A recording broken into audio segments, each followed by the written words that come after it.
오늘 우리 시대는 점점 우리가 의지할 만한 눈에 보이는 것들이 없어지고 있습니다. 이제 안정된 직장, 철밥통 이런 것들도 지금 점점 사라지고 있습니다. 옛날에는 어느 학교를 나오고 어느 정도 이렇게 학위를 가지고 이렇게 하면은 미래가 보장이 되었습니다. 어느 회사에 가고 어느 학교로 들어갈 수 있는 게 보장이 되었습니다. 요즘은 뭐 나와도 갈 데가 없습니다. 그래서 신앙적으로 보면은 좀 다행스럽습니다. 사람들이 뭐 자기 길을 다 가고 원하는 대로 살고 이렇게 하면은 인생의 문제를 보지 못할 텐데 갈 데가 없으니까 오라는 데도 없으니까 뭐 그냥 교회는 오라 하거든요. 하나님은 나에게 오라 자꾸 이렇게 하니까 이제 하나님은 자꾸 붙잡아야 되는 겁니다. 여러분 우리 인생은 탄탄대로가 아니고 지뢰밭입니다. 언제 뭐가 터질지 모릅니다. 잘못 밟으면 한순간에 떨어질 수 있습니다. 저도 목회를 하지만은 하나님이 안 지켜주시면 목회 못합니다. 예를 들어 딸이 뭐 갑자기 아프다든지 강하게 아프다든지 한 번씩 제 안내는 이런 말을 합니다. 내가 아파서 들어 누우면 당신 목회 못해. 협박인지 굉장히 그 위협인지 모르니까 그럼 잘하는 거죠. 내보고 가만히 듣고 보면 맞아요. 내 반 이상은 그 목회 감당하니까 내가 무슨 재주로 목회를 해냈겠습니까? 여러분 우리 자신도 믿을 수가 없습니다. 내 마음을 내가 믿을 수가 없어요. 내가 어떻게 바뀔지 모릅니다. 지금은 천사처럼 앉아있지만 언제 짐승처럼 돌변할지 어떻게 할 수 있겠습니까? 정말 변덕심하고 생각이 하루에도 12번 더 바뀝니다. 쉽게 낙심하고 뭐 조금 힘들면 그냥 포기하게 되고 뭔가 지속적으로 해나갈 수 있는 이 힘이 없습니다. 주님이 순간순간 그나마 우리 믿음 있는 거 조금 있는 거 보고 붙들어 주시기 때문에 여기까지 왔습니다. 우리는 또 가까운 사람도 알고 있고 자기 자신도 알죠. 결정적인 허물과 약점들을 다 가지고 있습니다. 그거 없는 사람은 없습니다. 없습니다. 하나님께서 그 허물과 약점들을 커버해 주지 않고 그걸 붙들어 주지 않으면은 덮어주지 않으면은 우리는 또 무너지는 겁니다. 그래도 신앙생활을 이렇게 하니까 조금 더 깨끗해지고 좀 이렇게 고비를 넘길 수가 있게 된 겁니다. 하나님께서 우리 편이 되어 주셔서 도와주셔야 된다는 겁니다. 오늘 본문은 우리가 하나님을 내 편으로 모시고 살아야 된다는 겁니다. 이것이 우리 인생을 가장 안전하게 하고 우리 인생을 보장하게 하고 우리 인생을 끝까지 달려가게 하고 그리고 의미 있는 일을 지속적으로 해낼 수 있는 능력을 우리에게 가지게 되고 그리고 절대로 중도에 드롭되지 않는다는 겁니다. 우리는 눈에 보이지 않는 지금 적이 막 숨겨져 있습니다. 마귀들 그냥 악한 자도 막 숨겨져 있습니다. 자칫하면 그냥 물려서 가지고 물어뜯깁니다. 언제 지뢰가 터질지 모릅니다. 지뢰가 어디 뭐 바깥에 있습니까? 땅속에 숨어 있습니다. 신앙의 힘, 주님의 사랑의 힘이 참 필요합니다. 하나님이 내 편 되어 주셔서 능력 주시고 지켜주시고 지뢰밭을 피해 가도록 이렇게 인도를 해주셔야 우리가 제대로 삶을 살아갈 수 있다는 것입니다. 오늘 지금 그 말씀을 하고 있는 겁니다. 첫 번째는 우리의 구원을 방해할 수 있는 것은 없습니다. 31절 말씀을 보면 그런즉 이 일에 대하여 우리가 무슨 말을 하리요? 만일 하나님이 우리를 위하시면 누가 우리를 대적하리요? 이 일에 대하여 이 일이 무엇입니까? 이 일은 로마서 8장에 앞에 나와 있는 모든 구절들이 다 관계가 되는 겁니다. 이런 일들이 있었는데 그런즉 이 일에 대해서 우리가 이런 결론이 난다 하는 그런 논리로 지금 전개가 되고 있습니다. 특히 그 18절 이하 구절이 그게 핵심입니다. 18절 이하 구절을 간단하게 요약을 하면 무슨 말씀이냐면은 우리는 고난이 오게 되는데 그 고난은 반드시 영광으로 인도한다는 겁니다. 그리고 성령님께서 우리를 구원하시는데 우리를 위해서 탄식을 합니다. 왜냐하니까 우리 마음하고 하나님 마음하고 너무 다르기 때문에 가장 그냥 우리를 하나님 마음이 되도록 우리를 그렇게 도우신다는 겁니다. 그리고 가장 중요한 말이 또 있죠. 하나님을 사랑하는 자, 그 뜻대로 부르심을 입은 자들에게는 모든 것이 합력해서 선을 이루느니라. 얼마나 참 은혜스러운 말씀입니까? 그리고 나서 구원의 황금 사슬이라고 해서 지난주에 살펴봤죠. 구원의 5단계: 예지, 예정, 부르심, 어렵다 하심, 영화. 이 구원의 5단계 황금 사슬이라고 하는 것은 이거는 끊을 수가 없다는 겁니다.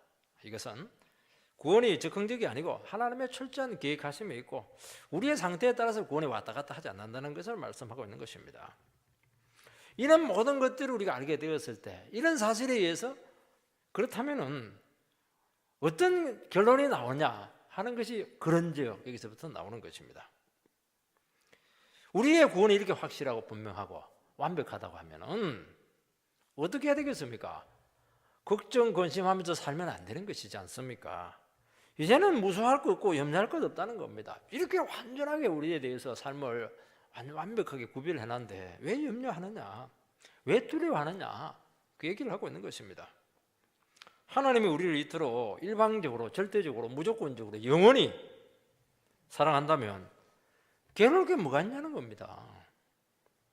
여러분 지금 괴롭죠? 힘들죠? 일이 안 돼가지고 오늘 염려, 걱정, 괴로워하지 말라 했으니까 괴로워하지 마시기 바랍니다. 오늘 중에 잠을 잘 주무시기 바랍니다. 하나님의 사랑이 얼마나 완벽하고 강력한지 5가지 질문으로 확인을 하고 있습니다. 31절 누가 우리를 대적하리요? 32절 아들을 아끼지 않냐고 우리를 위해서 기꺼이 주셨는데 안 줄 게 뭐냐? 너희들에게 다 주겠다는 겁니다. 33절 누가 우리를 고발하겠냐? 예수님 우리 죄를 다 용서했습니다. 34절 누가 우리를 정죄하겠는가? 조금 다릅니다. 고발하는 거하고 정죄하는 거하고는 좀 다릅니다. 35절에 보면 어떤 것도 그리스도의 사랑에서 우리를 끊을 수 없습니다. 이 5가지 그런 결론이 나오게 되고 오늘은 이 5가지 중에서 2가지만 우리가 살펴보도록 하고 그 다음 주에 2가지 그리고 그 다음 주에 마지막 1가지입니다. 참 우리가 이런 구원을 알고 이런 확신을 가지게 된다면 우리는 기본적으로 감격에 차야 되고 감사가 넘쳐야 됩니다. 오늘 저녁에 왔는데 일주일 동안 얼마나 여러분들 살아가면서 마음이 많이 눌렸습니까? 많이 놀랐습니까? 많이 힘드셨죠? 그래도 이 하나님의 구원을 다시 한 번 더 우리가 생각하게 된다면 문 열고 나오면서 살았다, 할렐루야, 너무 기쁘다, 이게 우리의 정상입니다.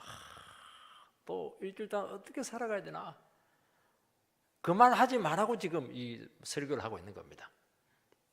남아있는 생활 어떻게 살아가야 되나, 못 죽어서 산다, 그리 하지 말라는 겁니다.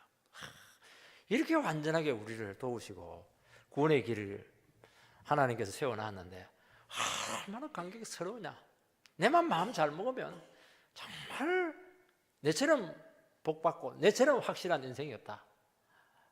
그 믿음 가지고 살라는 것입니다. 그런즉 이 놀라운 구원의 완전성을 안다게 된다면 정말 가슴 벅찬 일들이 우리에게 넘친다는 것입니다. 여러분 구원이라고 하는 것은 하나님이 하신 겁니다. 하나님께서 영원전에 계획하시고 하나님의 역사 가운데 나타나시고 하나님께서 구원을 이루시고 그리고 영원히 그 구원은 계속된다는 것을 이야기하는 것입니다. 그러니까 하나님이 처음부터 끝까지 다 했습니다. 우리 노력 수고 1%도 더 들어가지 않았습니다. 구원받을 자격이 없는데 일방적으로 구원을 마련하시고 사랑을 우리에게 퍼부으셨습니다. 그러니까 하나님의 구원이라고 하는 것은 하나님의 모든 지혜와 능력과 열심이 다 동원된 겁니다. 하나님께서 우리의 수고와 노력을 이렇게 하지 않는 것은 이게 전혀 구원에 도움이 되지 않기 때문에 그렇게 하는 것입니다. 우리는 하나님께서 해놓은 그 구원 안으로 그 초청할 때 아멘 하고 들어가면 되는 겁니다. 들어와라 이렇게 하면 들어오면 되는 거예요. 그러면 들어오기만 하면 다 주겠다는 겁니다. 무가치한 우리들에게 얼마나 많은 것을 투자했는지 모릅니다. 하나님의 모든 것을 다 투자했습니다. 누구에게? 우리에게요. 여러분 어마어마한 투자를 했는데 쉽게 포기하겠습니까? 온 우주와 바꿀 수 없는 아들의 피값을 주고 마귀의 종에서 우리를 구출했는데 우리가 조금 약하다고 해서 우리가 넘어졌다고 해서 엉뚱한 짓 했다고 해서 너 모른다 이놈 자식아, 나가라. 그런 사람이 누가 있겠냐는 것이죠. 그러면 구원도 아닙니다. 우리의 문제는 구원을 항상 본능적으로 내 자신 입장에서 자꾸 생각을 하니까 답이 안 나옵니다. 자꾸 내 조건을 먼저 앞세우는 것이 문제입니다. 내 조건 내세울 필요 하나도 없습니다. 그렇게 되다 보니까 내게 좀 부족한 부분이 나타나고 조금 더 내 상황이 어려워지고 이렇게 하면은 자꾸 구원을 의심을 합니다. 왜냐하니까 내 느낌이 그런 느낌이 오기 때문에 그렇게 하는 겁니다. 그리고 하나님의 사랑을 의심을 합니다. 하나님 나를 사랑하지 않는가 봐, 그렇게 하는 겁니다. 기도 응답 안 되면 하나님이 내 기도 안 들어주는가 봐, 하나님은 나는 미워하는가 봐, 그런 식으로 속단합니다. 우리는 늘 넘어지고 침체합니다. 그걸 보게 될 때 하나님이 나를 붙들고 계시지 않는가 봐, 이렇게 또 생각을 하는 겁니다. 여러분, 우리의 신앙은 바로 이 싸움입니다. 하나님은 나와 상태와 상관없이 끝까지 붙들고 있고 그 사랑의 끈을 놓지 않고 있고 영원히 함께 하신다, 나를 위하신다, 이것을 확인하는 게 신앙의 싸움인 것입니다. 나의 상태와 어려운 처지와 무력한 내 자신의 모습, 우리는 어쩔 수 없이 바라볼 수밖에 없습니다. 그러나 그것으로 끝나면 안 되는 겁니다. 나는 이렇지만은 하나님은 완전하시다, 하나님은 나를 포기하지 않았다, 나를 얼마나 사랑하시고 나에게 온 이 구원이 얼마나 강력하고 확실한가 하는 것을 다시 한번 계속 확인을 시켜야 되는 겁니다. 이것을 모르면 계속 신앙이 왔다 갔다 하는 겁니다. 그래서 내 상태가 좋으면 하나님은 너무 크세요. 하나님이 내 편이 되시고 있습니다. 근데 상태만 안 좋고 잠자고 나서 기분만 안 좋아도 하나님 안 보이고 스스로 믿는 게 뭘까? 괜히 믿었다, 후회가 되고 그렇게 되는 게 뭐냐 하니까 너무 내중심적으로 신앙생활을 하기 때문에 그렇게 하는 겁니다. 오늘 이 로마서를 쓴 이 바울 사도는 정말 원수들이 많았고 대적자들이 많았습니다. 오늘 말씀의 뒷부분에 보면 내가 종일 도살당할 양처럼 그렇게 고통을 당했다, 날마다 나는 위에 싸움을 당했다, 죽이려고 원수들이 벌떼처럼 몰려가지고 그냥 목을 조르고 이렇게 하는 겁니다. 우리 식으로 표현하면 늘 멘붕이 왔어요. 머리가 늘 잠겼습니다. 정신이 없는 거예요. 이게 정신이 없고 잠도 못 자고 이러다가 죽겠구나, 이게 늘 바울의 인생이었습니다. 하나님 잘 믿었으니까 얼마나 늘 행복하고 늘 배짱이처럼 그냥 노래하고 맛있는 거 먹고 그렇게 한 게 아닙니다. 늘 멘붕이고 늘 우기쌈도 하고 이러다가 내가 죽지, 이게 뭐냐니까 바울의 인생이었습니다.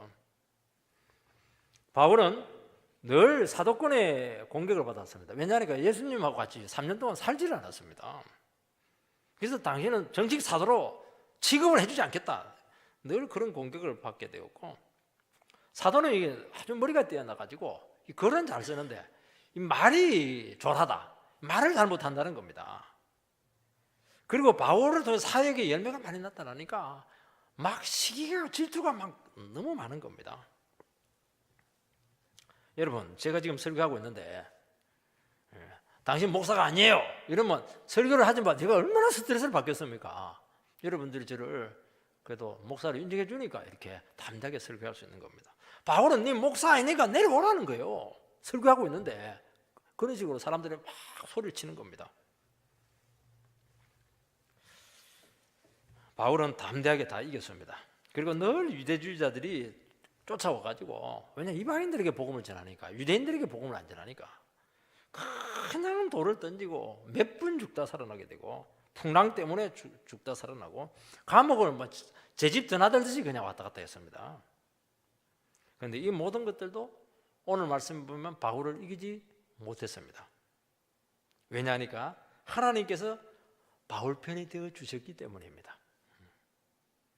오늘 우리들은 바울처럼 이런 외부적인 공격은 적은 없을지 모르겠지만 우리도 각자 나름대로 참 어려움을 많이 겪고 있고 눈에 보이지 않는 많은 죄와 마귀의 엄청난 공격을 사실은 받고 있고 또 실제적으로 많은 그 어려움들을 지금 겪고 있습니다.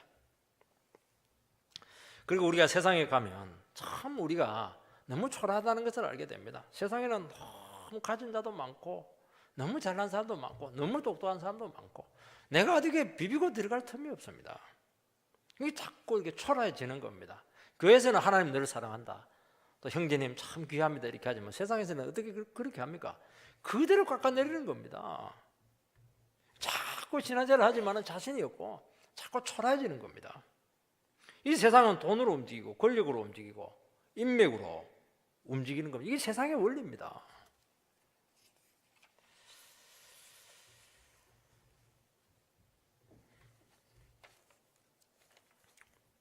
말씀으로 도무지 안 될 것 같습니다. 왜냐하니까 죄와 사단이 지배하고 있기 때문에. 여러분, 죄와 사단이 지배하고 있다고 하는 것은 뭐냐니까 사단이 하는 게 뭡니까? 사단은 광명의 천사고 거짓말쟁이입니다. 모든 거짓은 사단에게 다 나오는 겁니다. 그 세상은 전부 다 거짓말입니다. 목사님 너무 심하게 말씀하시네요. 절대로 심하지 않습니다. 세상은 전부 다 거짓말입니다. 순수한 거 없습니다. 다 맞는데 결정적인 것 전부 다 거짓말입니다. 과장하고 속이고. 세상의 정의는 뭐냐? 세상의 정의는 옳고 그름이 아닙니다. 힘 있는 놈이 주장하는 게 그 정의예요. 이게 어느 단체에 가가지고 누가 정의입니까? 그 실세가 하는 말이 정의예요. 그게 잘 알아야 됩니다, 여러분. 내가 그냥 이게 옳습니다. 하나님 말씀 이거 옳습니다. 그러면 그 쫓겨나는 겁니다. 안 통해요. 안 통합니다. 거짓과 음모가 난무합니다. 지금 우리나라는 거짓과 음모로 꽉 차 있습니다. 아무도 안 믿습니다. 지금 방송도 안 믿고 아무것도 안 믿습니다. 지금 공직자도 안 믿고 아무도 안 믿습니다. 그냥 그렇게 살아가는 겁니다. 왜냐하면 이 세상이라고 하는 것은 인간의 탐욕과 욕망으로 꽉 차 있는 곳입니다. 여러분, 자녀를 구원으로 이끄는 것이 얼마나 어렵습니까? 왜냐하니까 우리 옛날 때는 재밌는 것은 교회밖에 없습니다. 왜냐니까 놀 게 없어요. 교회 가면 막 재밌습니다. 유학생도 많고 말입니다. 요즘은 막 재밌는 게 너무 많습니다. 스마트폰도 많고 텔레비만 틀기만 하면 너무 기쁘게 하고 하루 정도는 막 간단하게 우리를 즐겁게 해주는 게 많습니다. 우상도 많고요. 이게 안 되는 게 이게 스마트폰은 뭐가 필요해요? 그냥 우리 옛날에 막 돌려가지고 여보세요. 동네 하나만 있으면 돼요. 전화기 막 돌려가지고 이장님이 누구시 전화 왔습니다. 이러면 한 20분 막 뛰어가가지고 또 전화 받고 오고. 그래도 잘 살았어요. 지금 손에 들고 막 별짓을 다 합니다. 지금 다 스티브 잡스가 이렇게 만들어 놓은 겁니다. 여기서 아무리 교회 오라 이렇게 해도 오지도 않습니다. 들으려고 하지도 않습니다. 여러분, 삶의 환경이 얼마나 힘들고 어려워졌는지 모릅니다. 여기서 과연 하나님이 내 편이 되어 주시면 모든 유혹을 이기고 이 세상의 그런 힘 가운데서 우리가 정말 승리할 수 있겠는가 하는 것은 굉장히 중요한 질문인 것입니다. 된다는 겁니다. 하나님이 내 편이 되고 확실히 믿고 나가면 결코 우리를 대적하지 못할지어다. 그 말씀을 믿으시기 바랍니다. 두 번째는 하나님을 내 편으로 만들려면 그럼 어떻게 해야 되는가 하는 문제입니다. 구원은 하나님께서 우리에게 거저 주시는 선물입니다. 선물이니까 그냥 받으면 돼요. 내 노력과 열심, 내 투자 이게 아무 의미가 없습니다. 우리는 자꾸 인생을 살아갈 때 내가 얼마나 노력을 해야 되는가, 내가 얼마나 열심을 내야 되는가, 내가 얼마나 많은 것을 갖춰야 되는가, 자꾸 이 생각으로 꽉 차 있는 겁니다. 그래서 거기에 따라서 결과가 나온다, 이제 그렇게 믿고 있는데 오늘 말씀을 보면은 믿음의 삶은 정반대입니다. 나하고 아무 상관없어요. 하나님이 선물로 주는 겁니다. 하나님께서 그냥 결과로 우리에게 주는 겁니다. 하나님의 마음입니다. 여러분, 여러 가지 힘든 처지가 있고 대적자들이 있을 때 하나님의 능력을 알고 믿음으로 나가면 결과가 나온다. 우리 그 믿음으로 사는 겁니다. 우리 능력 많지 않아요. 우리 물론 세상에서는 그런 원리가 좀 통합니다. 좀 공부 열심히 하면 좀 성적이 잘 나와요.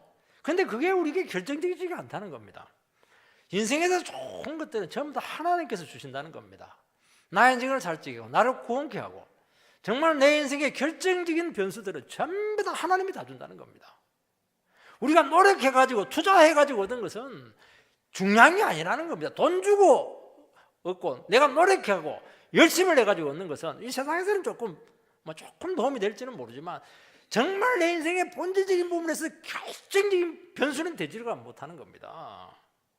그게 뭐냐니까 오늘 지금 말씀하고 있는 것이죠. 그런다고 해서 공부하지 말라는 게 아니고 노력하지 말라는 게 아닙니다. 그것도 세상 살아가는데 필요합니다. 그렇지만 그거는 2차적인 문제라는 겁니다. 우리는 실망할 때도 많고 좌절할 때도 많고 낙심하고 정말 우리 상황 가운데 감당하기 싫은 그런 상황들을 겪을 때가 많습니다. 그럴 때는 참 다 내려놓고 다 포기하고 싶고 그럴 때가 한두 번이 아닙니다. 어떻게 하라고 말씀했습니까? 너 그거 믿지 말라는 거예요. 네 생각 믿지 말라는 거예요. 네 낙심했다고 해서 내가 낙심한 거 아니라는 겁니다. 네가 안 된다고 해서 내가 안 되는 게 아니라는 겁니다. 하나님 지금 그렇게 말하고 있는 겁니다. 그런 가운데 또 믿음으로 일어서서 하나님 붙들고 나가라는 겁니다. 결과는 내가 책임지겠다는 겁니다. 어떻게 책임집니까? 그거는 선물이죠. 하나님 어떻게 우리를 주실지 모르는데 선물 중에 나쁜 선물 받습니까? 선물 저는 아직도요 나이가 60까지는 아직 아니지만 선물 주면 뭐 얼마나 좋은지 몰라요. 잘 안 뜯어봐요. 막 흔들어 보고 막 포장 뜯기 전에 막 굉장히 막 가슴이 설레이고 이렇게 합니다. 선물은 굉장히 좋은 겁니다. 하나님이 주는 선물이니까 얼마나 좋은 걸 주었겠습니까?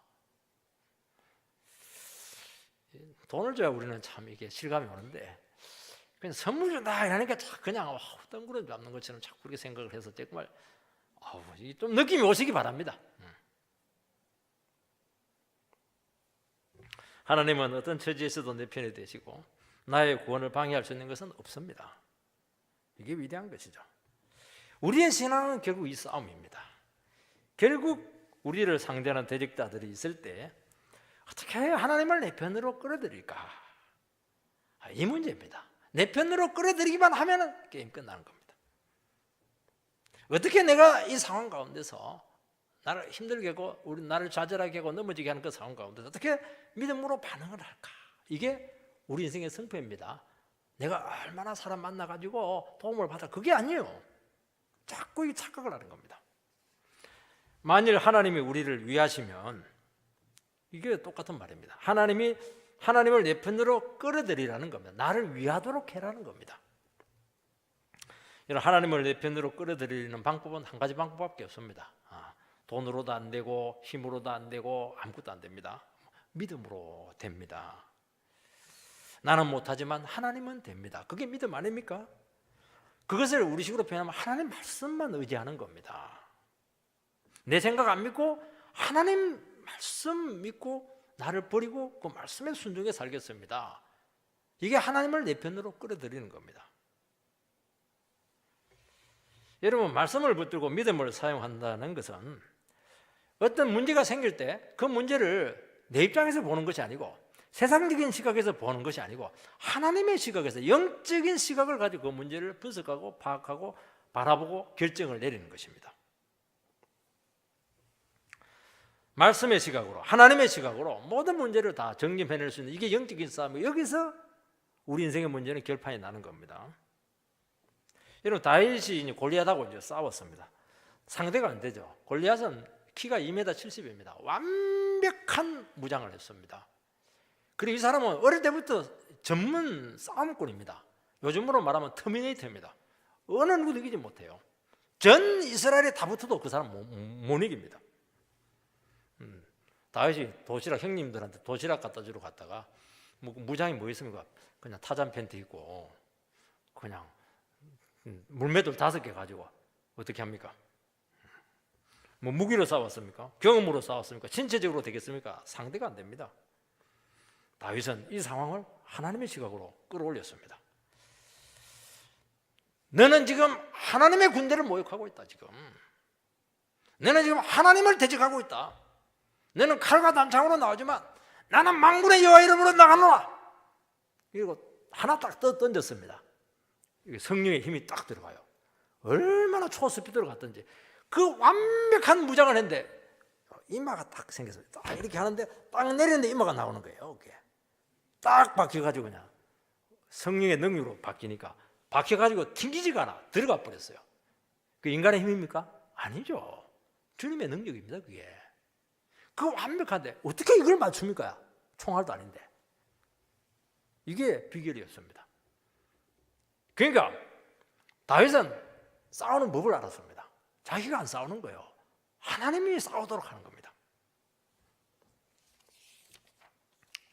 다윗은 사울에게 10년 이상 쫓기면서 죽을 고비를 너무 많이 당했습니다. 다윗이 쫓기면서 가진 의문이 뭐냐? 내가 이렇게 하나님 나라에 충성을 하고 골리앗도 무찌르고 나라를 구원하고 참 그리고 사울 왕에게 충성한 것밖에 없는데 왜 내가 미움을 받고 이렇게 쫓겨다녀야 되는가? 이게 풀리지 않는 의문이었습니다. 그러니까 다윗이 인간의 심리를 그때 잘 몰랐어요. 왜냐 능력이 확 나타나니까 다윗이 너무 싫은 겁니다. 이게 왜냐 인기가 너무 좋으니까 이걸 빨리 터득을 했어야 되는데 다윗이 너무 순진해가지고 이걸 몰랐습니다. 이걸 몰랐던 겁니다. 다윗은 그런 가운데서도 한 가지를 포기하지 않았습니다. 내가 아무리 고통당하고 쫓겨다니지만 하나님은 내 사정을 아시고 있다. 그리고 내 모든 상황을 지켜보고 있다.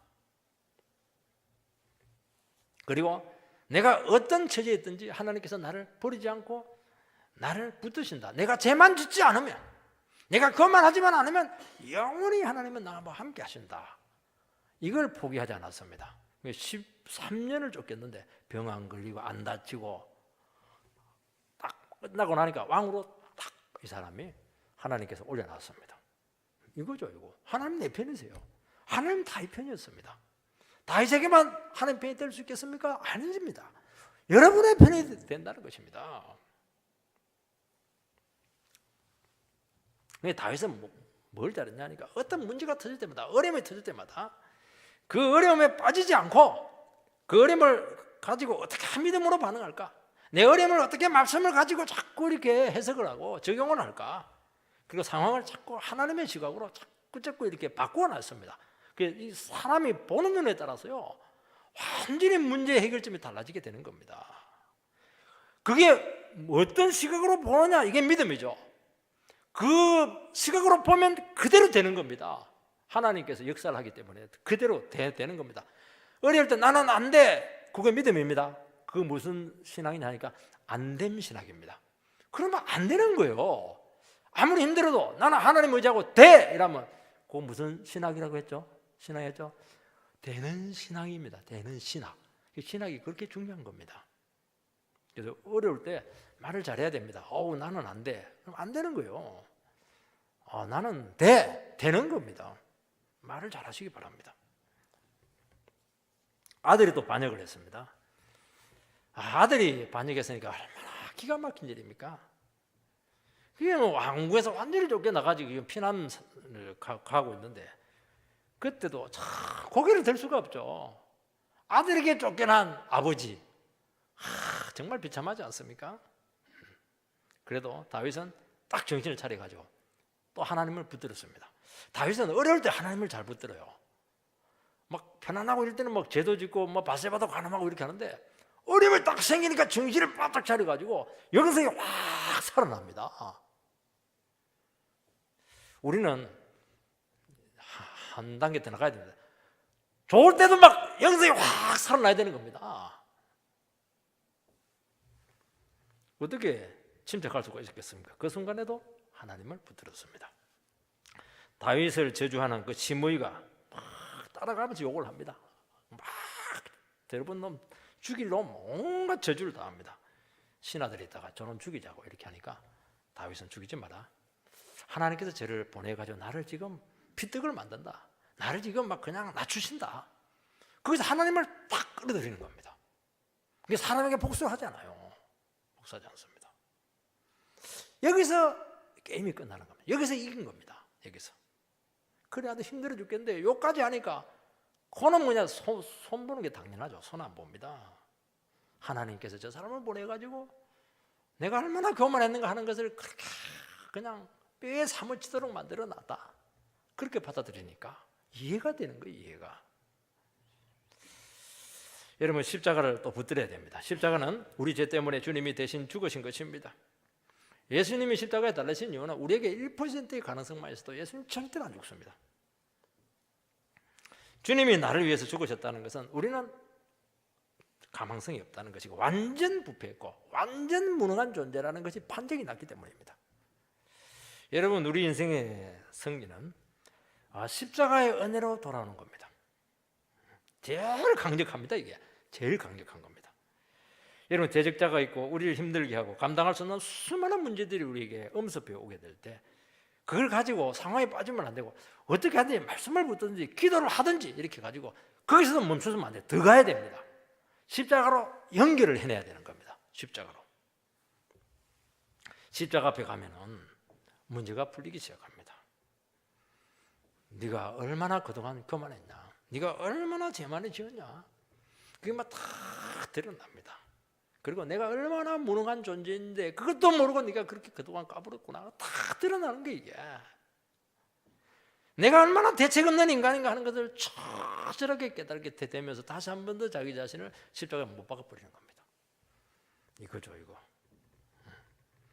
그러니까 십자가 앞에 가면 갈 수만 있으면 문제가 풀립니다. 처음부터는 잘 안 돼요. 처음부터는 욕하고 비난하고 인생 비관하고 이렇게 하는데 하나님 말씀 붙들고 기도하고 이렇게 하는데 보면 어느 순간부터 십자가 앞에 탁 선명하게 눈앞에 다가오는 겁니다. 그 십자가 붙들고 막 회개하고 눈물 흘리고 이렇게 하면 능력이 와요. 회복이 됩니다. 용기가 생겨요. 이야, 그래서 십자가라고 하는 것은 우리 모든 인생의 매듭을 푸는 열쇠입니다. 그리고 내가 얼마나 자랑할 것이 없고 의지할 것 없나 하는 것 적나라하게 우리에게 보여주게 되는 것입니다. 그래서 다시 십자가에 자기 자신을 못 박고 힘을 쫙 뺍니다. 그동안 너무 내가 힘이 들어갔어요. 너무 어깨에 힘이 들어가서 이렇게 살았던 겁니다. 힘을 쫙 빼고 주님, 나는 죽은 인생입니다. 제게 다시 한 번 더 기회를 주십시오. 주님, 기회 안 주겠습니까? 알았다 이놈아. 내가 너에게 못 줄 게 뭐가 있냐? 아들까지 주긴 내가 너를 위해서 못 해줄 게 뭐가 있느냐? 그것으로 게임이 끝나는 겁니다. 하나님의 사랑이 막 밀려 들어오면서 사랑만 밀려옵니까? 막 지혜가 생기고 능력이 막 부어지는 겁니다. 이긴 겁니다. 여러분, 내 힘으로 감당할 수 없는 인생의 절벽에서 주님을 필사적으로 부르시기 바랍니다. 즉각 구원이 옵니다. 주의 이름을 부르는 자는 구원을 얻으리라. 부르짖으시기 바랍니다. 안 부르짖고 가만히 있는 게 문제입니다. 얼마나 이렇게 자존심이 센지요. 부르짖기만 하면 구원이 옵니다. 풀립니다. 됩니다. 생각만 자꾸 하니까 안 되는 거예요, 이게. 넉넉히 이기게 된다는 겁니다. 우리의 구원은요, 그냥 절벽위를 기어가는 거, 그게 아닙니다. 성경은 넉넉히 이기느니라. 이게 우리의 구원입니다. 이 확신이 딱 오는 겁니다. 여러분, 성경의 위대한 종들은 하나님께서 구원자로 보내실 때 전부 다 그래요. 안 가겠습니다. 저는 준비가 안 됐습니다. 저는 자격이 없습니다.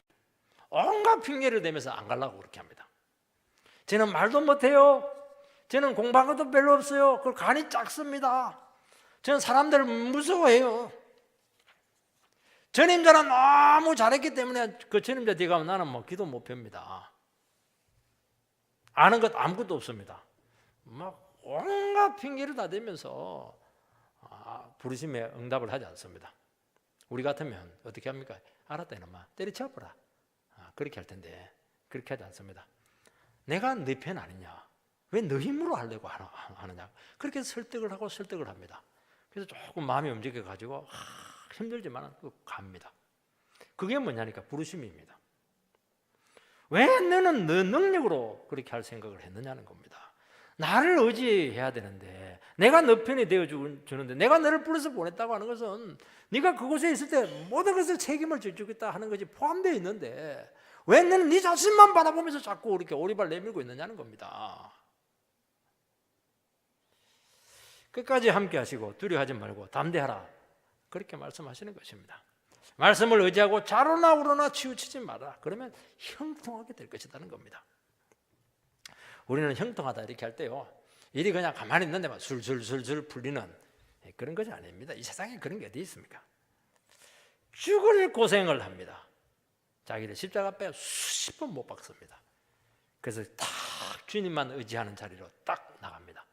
그러면 바로 뚫립니다. 바로 형통해집니다. 상황과 아무 상관이 없습니다. 이겁니다. 이게 형통한 겁니다. 이게 형통한 거예요. 아무것도 의지할 것이 없는데 주님이 나의 모든 것이 되었을 때, 주님 은혜만을 받아보고 있었을 때 반드시 형통하게 문제가 다 풀린다는 겁니다. 왜냐하니 모든 능력은 우리에게 있지 않고 하나님에 있기 때문입니다.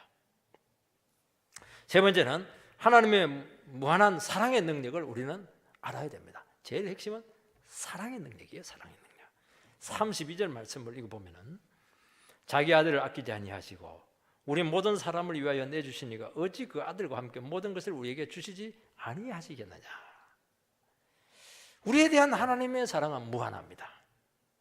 여러분, 하나님을 규정하는 것은 딱 한 두 단어입니다. 사랑입니다. 사랑. 하나님은 사랑이시라. 그거 외에는 하나님의 사랑을 설명할 수 있는 길이 없는 겁니다. 뭐 부모의 사랑은 이렇고 뭐 아버지의 사랑은 이렇고 설명이 되는데 하나님의 사랑은 설명할 수 있는 길이 없어요. 왜냐하면 하나님의 사랑을 아무도 체험을 해보지 못했기 때문입니다. 보지를 못했어요. 그래서 하나님은 그냥 사랑이다, 그걸로 그냥 정의하고 끝내는 겁니다. 그 사랑은 영원하고 끝이 없고 무조건적입니다. 대상을 구별하지 않습니다. 그리고 한 번 사랑하면 그 사랑은 식지 않습니다. 한 번 사랑하기로 마음먹으면 끝까지 사랑하시고 반드시 구원을 이루어내시는 것입니다. 그리고 우리에 대한 사랑을 포기하지 않습니다. 우리의 잘못과 허물과 연약해도 그 사랑을 멈추지 않고 연약하기 때문에 더 사랑하고 약하기 때문에 더 은혜를 퍼부어주는 겁니다. 역설적인 은혜죠. 그래서 우리는 내 상태가 나빠졌을 때 하나님 나를 안 사랑하는갑다, 그게 아니에요. 그건 착각입니다. 내가 약하고 약한 체질을 타고난 사람도 많거든요. 내가 쉽게 무너질 때 하나님은 다 사랑했다는 것을 우리는 알아야 된다는 겁니다. 그때 사랑의 깊이가 점점 깊어지는 겁니다. 그래서 그 사랑은 우리에게 회복을 가져오고 변화를 가져오는 것입니다. 여러분, 사랑하면 자녀가 변합니다. 우리 엄마들 중에서 자꾸 잔소리가 변화시킨다고 하는데 잔소리는 도끼만 막 쌓이게 합니다. 사랑을 해야 변하는 겁니다. 여러분, 목회자가 어떻게 성도들을 변화시킵니까? 설교를 잘한다고 해서 자꾸 착각을 하는데 천만의 말씀입니다. 목회자가 성도를 사랑해야 성도가 바뀌는 겁니다. 잘 모르고 있어요. 지금 아무리 설교 잘해도 막 화를 내면서 하면요, 성도들이 굉장히 이게 기질이 좀 독해져 있습니다. 여러분, 꽃들도 사랑하면 참 아름답고 윤기가 나고 향기가 참 좋습니다. 어느 날 자매들이 보니까 아름다워지고 있습니다. 왜 아름다워지고 있습니까? 사랑하는 사람이 나타났기 때문입니다. 틀림없어요. 자기 아들을 아끼지 아니하시고 우리 모든 사람을 위하여서 내주신 그 사랑입니다. 여기서 아끼지 아니하시고, 이 단어가 어디에서 나오냐니까 아브라함이 아들 이삭을 모리아산에서 번제로 바칠 때 사용한 단어와 똑같습니다. 아브라함은 백세에 낳은 그 아들, 정말 눈에 넣어도 아까 정말 그 시원찮을 그 아들을 하나님께서 어느 날 그 녀석을 번제단에서 그냥 나한테 바치라. 번제단에 바치라고 하는 것은 칼로 각을 떠가지고 불에 태워서 제물로 바치라는 것입니다. 하나님이 이렇게 좀 끔찍하세요, 보면. 그래서 이제 아브라함은 모리아산에 가가지고 제단 쌓아놓고 묶어놓고 칼을 딱 들고 찌르는데 막 하는데 소리가 났습니다. 급히 제지를 합니다. 내가 아들을 아끼지 아니하는 것을 볼 때 정말 네가 나를 진정 경외하는 줄을 알았다. 이 선포를 합니다. 하나님, 아브라함은 그전에도 하나님을 사랑하죠. 제일 사랑합니다. 아들보다 더 사랑했습니다. 아들을 딱 죽이려고 칼을 딱 손을 들었을 때 이게 확정이 된 겁니다. 어떤 사람들은 이 칼을 들고 정말 내리치려고 했을까? 그래서 너무 마음이 약하신 목사님들은 이 설교를 못해요. 제가 그 목사님을 봤습니다. 저는 설교합니다. 팍 내리치려 했다. 그래서 그 증거가 뭐냐? 하나님이 너무 급해가지고 야야야 아브라함아 막 급히 막 몇 번 지금 반복해서 이야기를 합니다. 너무 급해가지고요. 아브라함은 늙어도요 하나님 순종하는 데는 막 총알입니다. 총알. 이 사람은 그냥 미련 없이 내리치려고 했습니다. 어떻게 그것이 가능합니까? 이미 마음으로 아들을 수십 번 죽였기 때문입니다. 포기를 한 겁니다. 여러분 아무리 포기해도요 결정적인 순간에는 또 미련이 생깁니다. 내 아들인데 죽을지라도 저는 신앙을 지키겠다 하지만 정말 죽을 고비가 오면 그 희망사항이었습니다. 그렇게 하고 하나님 안녕히 계세요 하고 떠나시는 분들이 많이 계십니다. 내 한 목숨 주를 위해서 바치겠습니다. 주님은 그 거짓말인 줄 알고 바치지 말라고 합니다. 네가 그래 안 할 줄 알기 때문에 죽는 자리까지 절대 안 들어갑니다. 우리를 잘 아시고 그래서 여러분들 너무 겁내지 마시기 바랍니다. 절대로 우간다로 안 보내니까 선교사를 안 보내니까 열심히 신앙생활 하시기 바랍니다. 하나님은 독생자를 전혀 사랑할 가치가 없는 우리를 위해서 조금도 아까워하지 않고 그냥 다 주셨습니다. 십자가는 아버지가 독생자를 직접 처형한 장소입니다. 아브라함은 죽이려고 했지만 실제로 마음으로 죽인 겁니다. 그것은 하나님은 정말 죽였습니다. 죽이려고 하다가 중단된 것하고 실제로 죽인 것하고는 차이가 너무 큽니다. 죽이겠다고 하지만 실제로 못 죽입니다. 미운 사람은 보니까 원수는 좀 살인을 할 때가 있습니다. 근데 가장 아끼고 사랑하는 아들을 어떻게 죽이겠습니까? 저는 제 딸이 그냥 심상에 그 병상에 있어도 내가 저기 그냥 눕고 싶다니까요. 부모는 자식을 대신해서 죽어줄 수가 있습니다. 혹시 안 되죠. 부모는 자기는 죽었으면 죽었지 자식은 못 죽이는 겁니다. 여러분 아브라함은요 아들 이삭을 내놓고 죽이려고 하기 전에 벌써 몇 번 죽었습니다. 그 증거가 뭡니까? 3일 길이에요. 모리산 자기 집에서 모리산까지 3일 길을 얼마나 힘들었겠습니까? 그게 자기를 죽이는 겁니다. 자꾸 죽이는 겁니다. 3일 길을 탁 갔는데 눈을 딱 들어서 보니까 목적지에 다 온 겁니다. 목적지에 다 온 겁니다. 아무 일이 나지 않았어요. 얼마나 힘들었겠습니까? 그래서 어떻게 했냐니까 종들은 내두고 종들을 만약에 이삭을 막 죽이려고 이렇게 하면 종들이 그러지 마세요. 방해할 줄 모르게 너희들은 밑에 있으라. 그렇게 해놓고 나서 종들이 쥐고 있는 그 장작하고 그걸 이제 등에 쥐게 하고 아브라함은 횃불하고 칼을 들고 같이 이제 산 위를 올라가는 겁니다. 그때 아주 유명한 말을 아들이 합니다. 아버지, 그 불하고 칼은 있고 장작은 있는데 어린 양은 어디에 있냐고. 여기서 막 무너지는 겁니다. 그런데도 불구하고 아버지는 어떻게 합니까? 하나님께서 준비하시리라. 여호와의 일의 신앙이 나오는 겁니다. 여기서 또 한 번 아브라함이 자기를 또 죽이는 겁니다. 이놈아 이러면서 막 그냥 부둥켜 하고 운 것이 아니었습니다. 강하게 마음을 먹고 하나님 말씀에 순종해야 되겠다는 겁니다.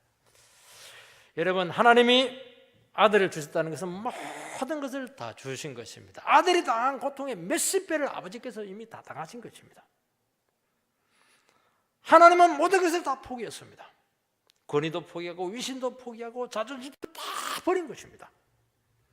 이 모든 것을 포기하신 분께서 우리가 약하다고 해서 무능하다고 해서 좀 죄지었다고 해서 우리가 인생에 좀 실패했다고 해서 구원을 포기할 리가 있겠느냐 그 얘기를 하고 있는 것입니다. 우리는 사랑받을 자격이 없는데도 불구하고 너무 큰 사랑을 받았습니다. 그러니까 우리는 이 사랑이 너무 낯선 겁니다. 왜냐하면 나는 그런 사랑받을 가치가 없는 인간인데 너무 큰 사랑을 받은 게 문제예요. 지금 이게 실감이 안 나는 겁니다. 그 사랑을 받아들이지 못해요. 그래서 믿음 생활하면서 이 사랑과 익숙해지는 게 굉장히 어렵습니다. 그래서 구원받고 나서도 감사와 감격이 별로 넘치지가 못하는 겁니다.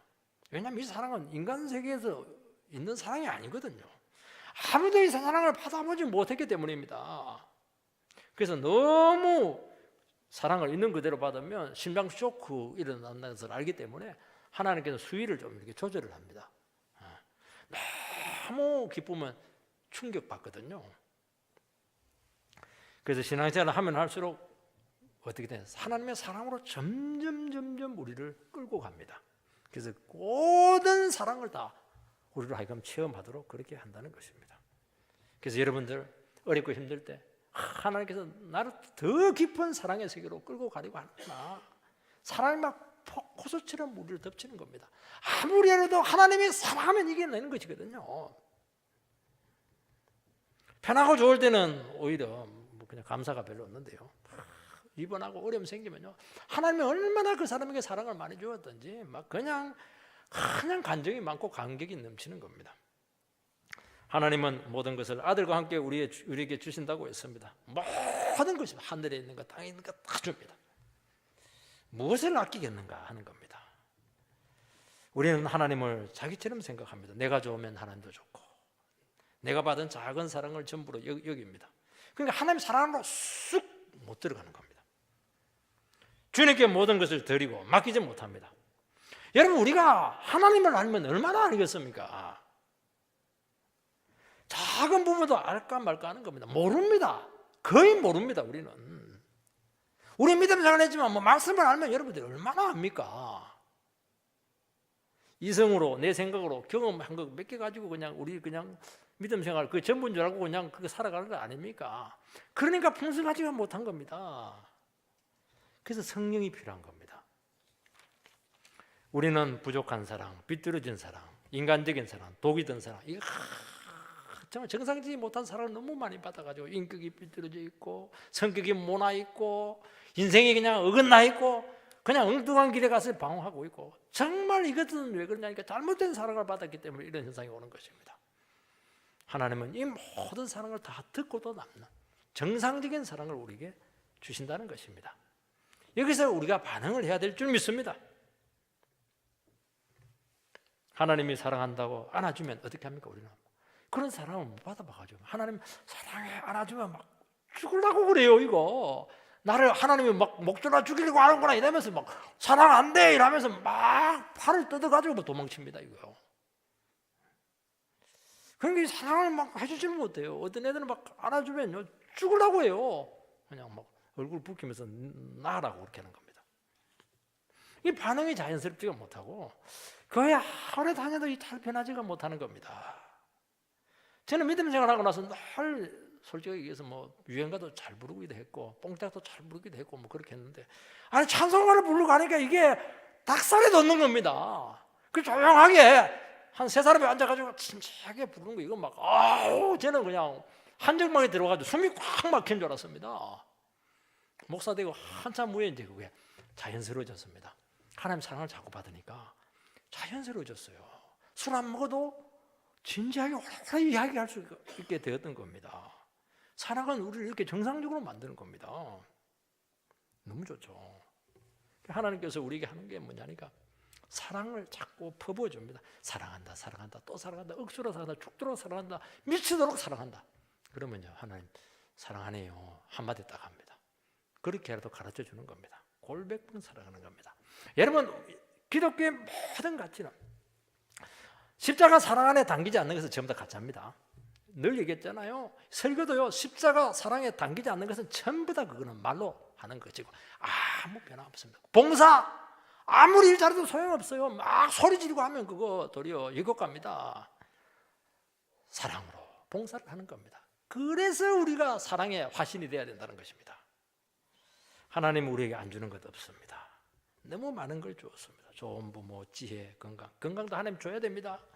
우리 부모 우리가 선택했습니까? 하나님 그 귀한 부모 우리에게 일방적으로 주신 것 아닙니까? 여러분, 하나님 사랑을 받을 때 결핍정지가 없습니다. 하나님 사랑을 얻으면 아무리 출세하고 아무리 많이 가져도 뭔가 하자가 있고 완전하지 못하고 결핍정지가 나타나고 행복하지가 않는 거예요. 이게 하나님의 사랑을 탁 받으면 많든 적든 만족스럽고 행복하고 그런 현상이 우리에게 온다는 것입니다. 그래서 하나님께서는 이 귀한 사랑을 공짜로 무진장 주신다고 말씀했습니다. 이 사랑받는 귀한 자녀가 되기를 주의 이름으로 축복합니다.